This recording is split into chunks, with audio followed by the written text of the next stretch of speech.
digitalizing ini merupakan satu terobosan-terobosan yang tidak hanya kreatif tapi juga harus dilakukan oleh semua perguruan tinggi, termasuk adalah perguruan tinggi NU ini. Anak bangsa yang berketerampilan baik, punya skill yang bagus, punya keahlian bagus, tapi yang paling penting juga punya moralitas yang bagus. Assalamualaikum warahmatullahi wabarakatuh. Pemirsa Suara NU, jumpa lagi bersama saya Rahman Ahdori. Saat ini saya sedang berada di kegiatan workshop transformasi digitalisasi perguruan tinggi menuju 5.0 sekaligus rapat persiapan simposium perguruan tinggi Nahdlatul Ulama. Nah, bersama saya sudah hadir Profesor Dr. Dede Rosyada MA. Beliau adalah Ketua Steering Committee Simposium PTNU.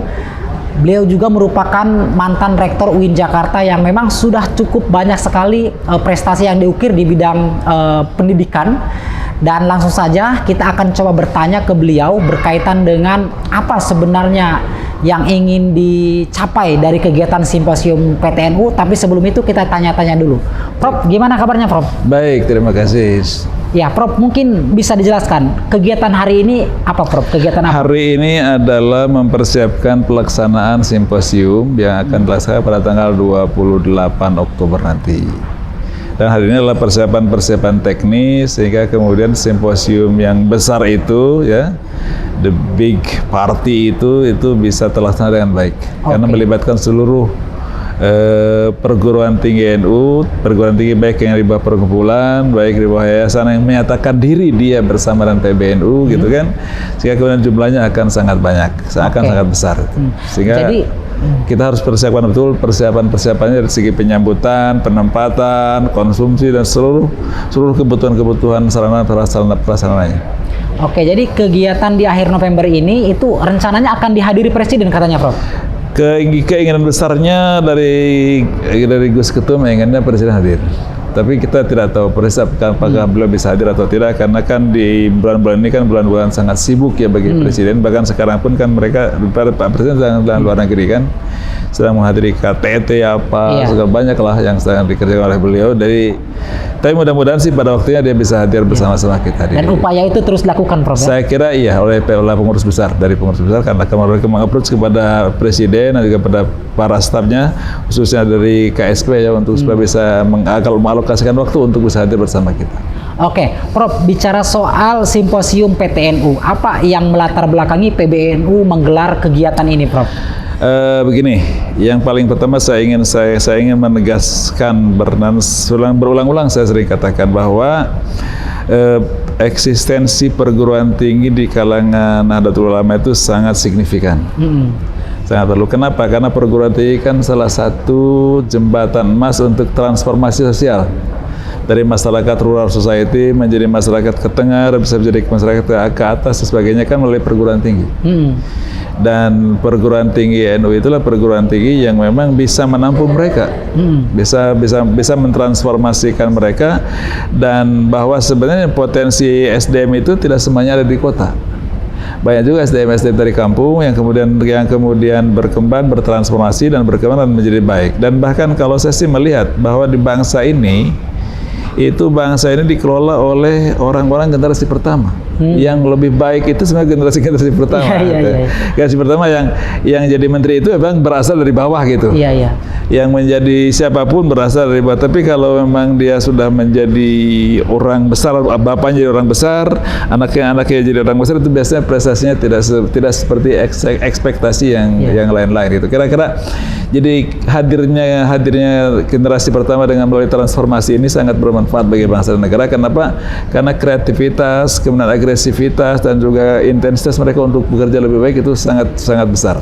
Artinya mereka yang belajar di pojokan, di daerah-daerah juga memiliki sangat peluang. Memiliki peluang yang sama dengan mereka yang belajar di tengah-tengah kota, kira-kira begitu. Tapi yang penting mereka memang punya minat, punya keinginan dan punya energi yang kuat untuk bisa berubah. Itu aja. Prof, sebagai guru besar di bidang pendidikan, apa sebenarnya masalah kita yang dihadapi oleh bangsa Indonesia bicara soal pendidikan kita?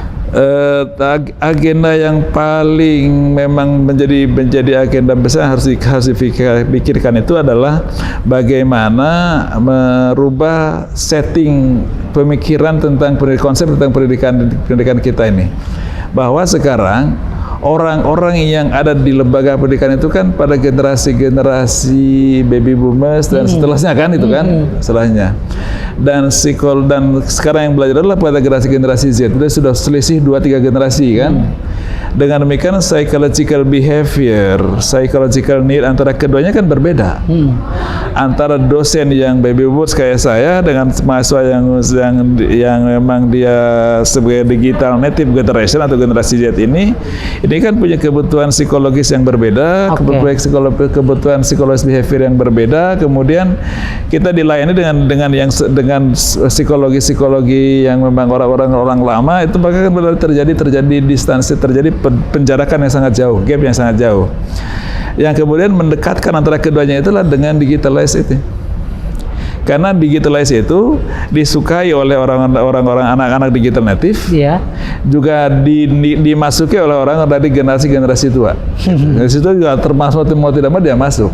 Dan apalagi kemarin dengan ada COVID itu kan semua menggunakan Zoom, menggunakan bahkan ketergantungan Google Meet, bahkan bukan sekarang pun akhirnya di rata-rata kampus sudah perkuliahan hibrid, kemudian juga mix antara daring dengan luring, itu sudah menjadi satu hal yang biasa.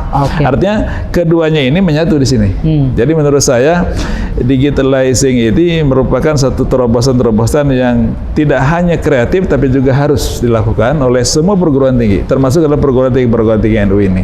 Oke, Prof, berkaitan dengan apa yang disampaikan Prof tadi, tapi boleh nggak diceritakan ke kita mungkin apa yang akan dirumuskan oleh para pimpinan perguruan tinggi NU nanti di simposium ini? Dalam simposium ini sebenarnya yang paling pokok itu dari Ketum PBNU akan mengatakan bahwa seluruh perguruan tinggi NU harus punya perhatian, harus punya kepedulian yang sangat besar terhadap digitalisasi. Oke.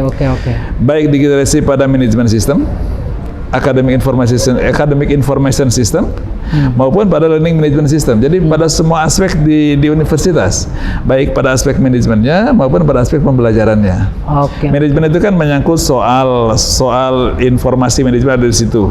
Jumlah mahasiswa ada berapa, jumlah dosen ada berapa, dosen yang sudah berpangkat lektor kepala berapa orang, yang rektor berapa, yang asisten berapa, yang guru besar berapa. Itu kan harus terdigitalisasi, harus terdokumentasi dengan baik. Terintegrasi, Pak. Lalu kemudian jika satu universitas ini kan di bawah perkumpulan NU, itu akan ini keharusan bahwa semua perguruan tinggi yang NU di bawah perkumpulan itu harus mirroring di PBNU.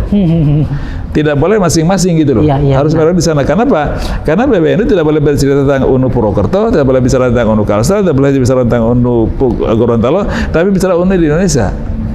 Jadi berapa UNU yang kita punya dan berapa jumlah mahasiswa hari ini dan berapa jumlah dosen harus diketahui dengan baik, dan itu informasi yang paling efisien itu adalah kalau ada di PBNU. Maka kemudian seluruh manajemen sistem ini harus terintegrasi, menyatu semuanya dalam satu link yang sama dan mirroring dari RPTNU. Baik menyangkut soal jumlah mahasiswa, kemudian jumlah dosen, kemudian jumlah prodi yang sudah terakreditasi A yang saya anggap berapa, yang B berapa, kemudian yang belum terakreditasi apa, AIPT-nya seperti apa, itu semua harus terintegrasi harus terinformasi dengan baik kepada masyarakat. Kenapa? Karena masyarakat juga kan sangat kritis. Kalau prodi itu belum terakreditasi, dia nggak mau masuk. Tuh. Kalau perguruan tinggi belum terakreditasi, dia juga nggak akan mau masuk. Maka harus dipublish betul bahwa kita sudah terakreditasi A, B atau yang lain. Artinya kalau sudah terakreditasi, kualitasnya juga sudah diuji. Nah, akreditasi itu kan merupakan salah satu indikator quality. Jadi akreditasi itu adalah salah satu instrumen untuk quality assurance.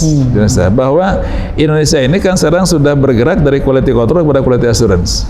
Nah, salah satu quality assurance itu adalah ada pada akreditasi ini. Kenapa? Karena BAN PT atau LAM-LAM sekarang sudah bergerak itu kan mengukur pada proses-proses yang ada dalam kampus. Proses pembelajarannya bagaimana, proses penyusunan kurikulumnya bagaimana, mengawasi implementasi kurikulum seperti apa. Semuanya dievaluasi, dicatat, dikalkulasi nilainya, dapat kategori unggul atau baik sekali atau baik. Kan itu. Itu. Jadi ketika kita sudah unggul, itu berarti memang excellence. Maka kemudian masyarakat bisa menyekolahkannya ke situ. Pasti berlomba-lomba masuk ke sini. Iya, betul. Ketika belum sampai unggul tapi sudah baik sekali, pasti masyarakat juga tertarik. Kenapa? Karena sudah baik sekali. Artinya bahwa kualitasnya sudah ada terjamin. Artinya semua proses itu sudah berjalan dengan baik di perguruan tinggi itu, sehingga anak disekolahkan ke situ ya pasti keluar pintar. Jadi jangan sampai masuk tidak pintar, keluar tidak pintar gitu. Nah, itu kan tidak melakukan perubahan apa-apa. Ini 4 tahun dia kuliah, 8 semester dia kuliah, berapa ribu indikator kompetensi dia dapatkan, maka harus berubah. Dari tidak bisa ini menjadi bisa ini, bisa menjadi ini, bisa menjadi ini, lalu bisa masuk market. Nah, diharapkan bahwa sebenarnya perguruan tinggi itu menjadi perguruan tinggi itu bisa menghasilkan alumni-alumni yang kemudian well accepted oleh market. Diterima baik oleh pasar kerja, dan terima baik oleh pasar kerja itu harus ada trust. Trust itu dimulainya dengan akreditasi. Dan akreditasi itu didukung dengan data-data digital. Karena sekarang akreditasi itu dia tidak lagi menggunakan data-data physical evidence, tapi menggunakan data-data digital. Lihat prediknya seperti apa, lihat webnya seperti apa, dia lihat situ dinilai begitu. Nah, kalau webnya sendiri tidak bagus, gimana tuh? Pasti kita akan merosot gitu. Betul. Itu salah satunya ya, bahwa hari ini memang sudah digitalize, baik pada administrasi negara yang akan mengevaluasi kita, maupun juga pada administrasi di kampus yang akan melayani para mahasiswa, sehingga mahasiswa itu lebih enjoy terlayani oleh perguruan tinggi. Jadi gini, kalau ada udah di Purwokerto, anak di Cirebon ingin kuliah ke Purwokerto, kan bisa daftar di Cirebon. Bisa daftar di Cirebon, bayar di Cirebon, dapat NIM di Cirebon, kan gitu. Kalau kita sudah ada perjanjian dengan bank yang akan mereka itu bayar, maka kemudian perguruan tinggi itu akan kemudian well accepted oleh masyarakat, kemudian trusted oleh masyarakat, dan nanti arus mahasiswa akan banyak masuk. Dan ketika arus mahasiswa bisa akan masuk, maka kemudian kita bisa membekali mereka untuk menjadi anak bangsa yang berketerampilan baik, punya skill yang bagus, punya keahlian bagus, tapi yang paling penting juga punya moralitas yang bagus. Itu yang kenapa kita harus terus menggalakkan ini, karena memang pasti di PT-PTN juga kita akan mengajarkan bagaimana menjadi seorang profesional, tapi dia tetap punya moralitas yang bagus, punya akhlak yang bagus lah, gitu. Jangan kemudian jadi profesional tapi kemudian akhlaknya nggak bagus. Hedonik, kemudian menjadi ya macam-macam lah, jadi koruptor dan sebagainya. Kita tidak inginkan. Yang bertentangan dengan moral gitu. Ya, berkaitan dengan moral lah kira-kira. Oke. Prof, terakhir apa harapan Prof terkait dengan agenda simposium PTNU ini? Pertama kita mengencouraging kepada mereka, pada seluruh PTNU yang di bawah perkumpulan atau PTNU yang menyatakan diri bersama dengan PBNU, yang di bawah yayasan tapi bersama dengan PBNU, agar semua sudah mempunyai academic information system yang well prepared, yang memang betul-betul sudah disiapkan oleh kampusnya masing-masing, baik melalui konsultan luar atau melalui kampusnya sendiri, tapi mereka sudah mempunyai AIS ya, academic information system. Kemudian yang kedua, mereka juga diharapkan punya learning management system yang digitalized. Jadi punya manajemen pembelajaran yang digitalized. Kalau sekarang kan learning management system yang ditulis baru pada tingkat Google Meet, baru tingkat pada Zoom, baru pada tingkat seperti itu. Tapi belum pada bagaimana seorang ketum PBNU ngasih kuliah dari Jakarta, tapi bisa diikuti oleh 20 perguruan tinggi itu pada saat yang bersamaan. Itu kan menarik. Artinya ketum PBNU tidak harus datang ke Purwokerto, ke Banyumas, ke Gorontalo, ke Kalsel, ke Kalti, ke Kalbar, semuanya datang bersatu-satu, itu kan habis waktunya. Tapi cukup satu waktu yang sama, 1 jam yang sama, dia bisa diterima di 20 perguruan tinggi NU yang secara bersama-sama. Dan itu hanya bisa dengan learning management system. Betul, digitalisasi itu. Pasti juga ada infrastrukturnya ya. Infrastruktur itu ada digitalisasi tadi. Jadi, tapi ada sistemnya yang memang mempersiapkan atau memungkinkan dosen itu melakukan hal seperti itu. Dan yang kedua, yang berikutnya lagi adalah bahwa learning management system itu bahwa anak itu, mahasiswa itu kan bisa belajar in everywhere, anytime, di mana saja dan kapan saja. Maka dosen itu harus dia mengupload bahan ajarnya itu di sebuah webnya kampus, dan web itu bisa di open access oleh para mahasiswa kapan saja dia bisa belajar, di mana saja dia belajar, dan bahkan dia bisa mendownload bahan ajar itu sendiri. Sehingga kemudian ya untuk pintar itu tidak harus ketemu dengan dosennya semuanya.